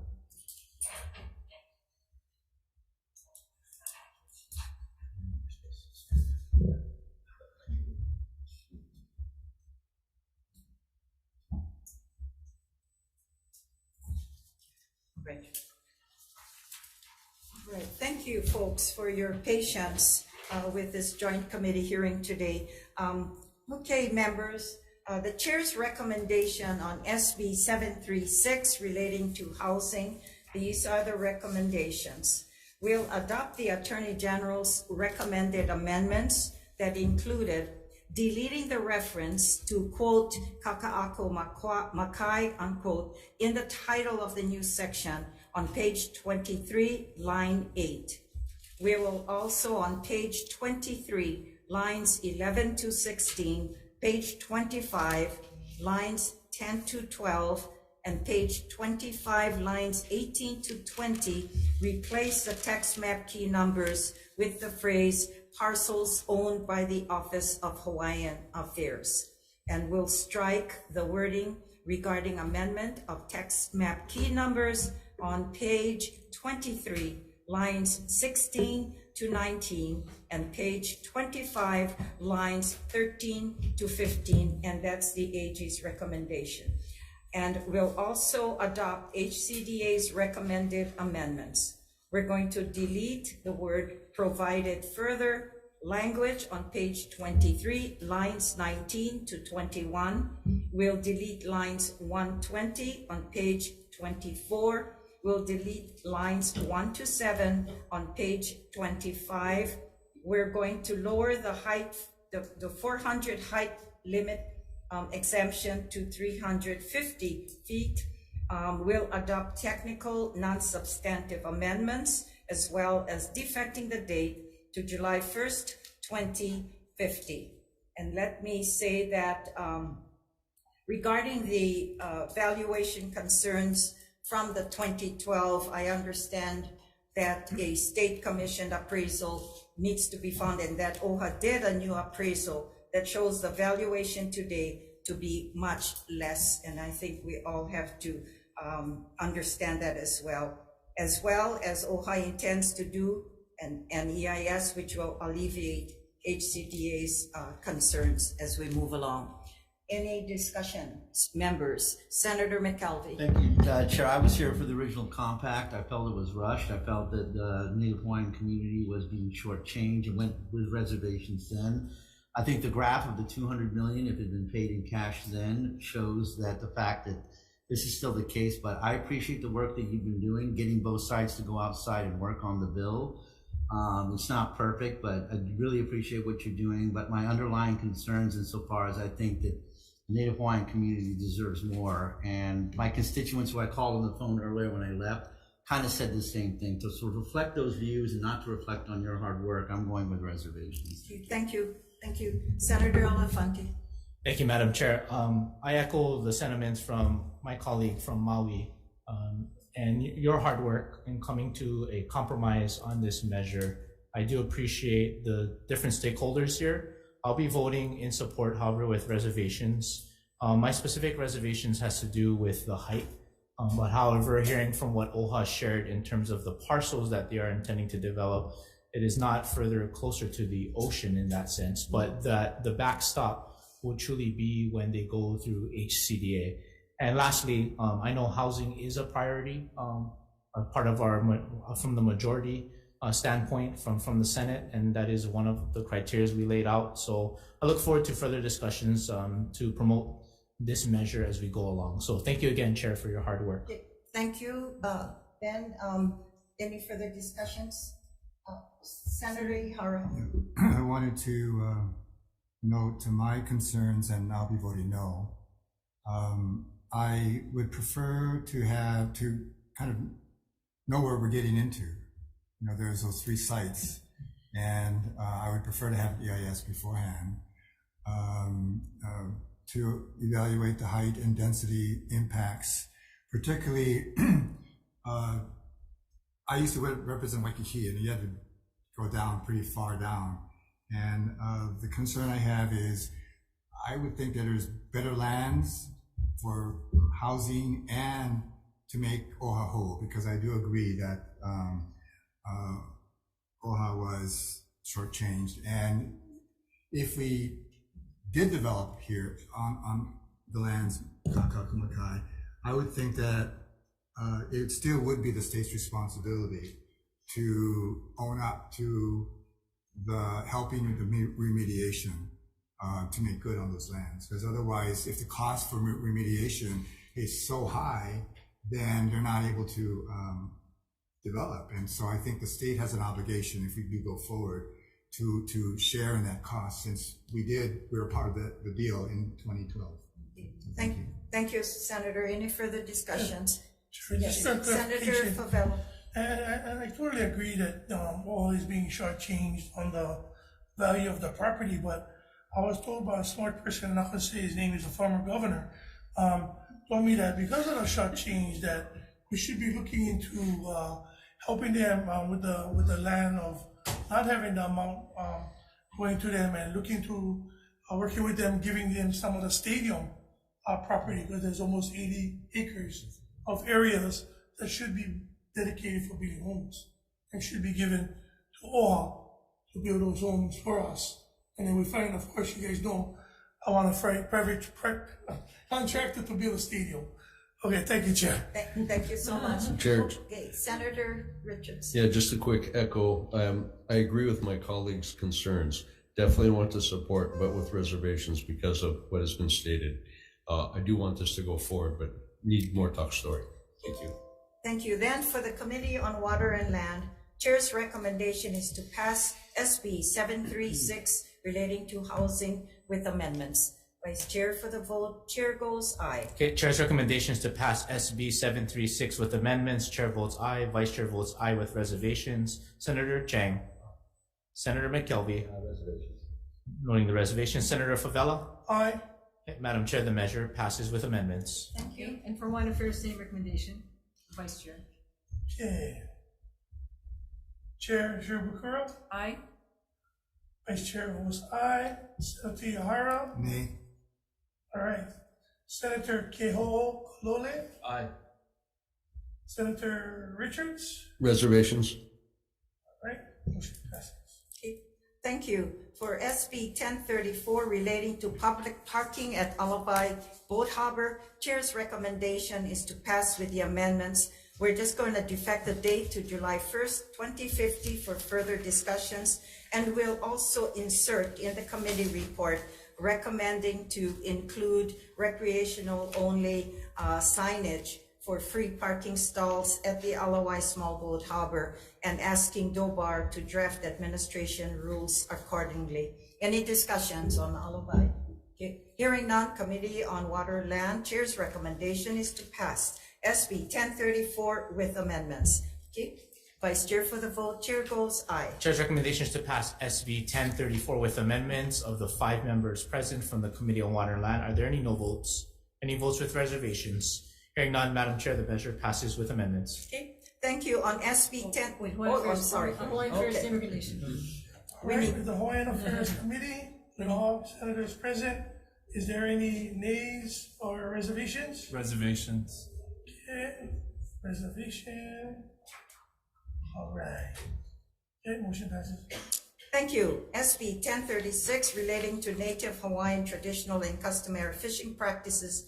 Chair's recommendation is to defer indefinitely this measure as there are other bills moving as well. So we'll defer 1036. Okay. And then moving on then to SB 1040. This is relating to Kauhale on DHHL properties. Members, I'm going to recommend we pass with amendments, and after hearing the opposing testimony and concerns raised, I did confer with the commissioner and some others, and I'm going to replace Kauhale with rent with option to purchase housing. And these projects have been successful in Kapolei, in West Hawai'i Island and other places, and could provide an option for those that cannot afford and they're threatened. And the eligibility will be those on the wait list and who are threatened with homelessness or homeless. I'm going to delete all those exemptions that that were bringing concerns about land use and environmental, etc. Also, want to emphasize that anything in this act must be consistent with the Hawaiian Homes Commission policies and laws, and the Hawaiian Homes Commission Act. And then see, and we'll have a rationale explaining and technical amendments. And just emphasizing too, we're talking about new appropriation if this measure goes forward, not using the 600 million.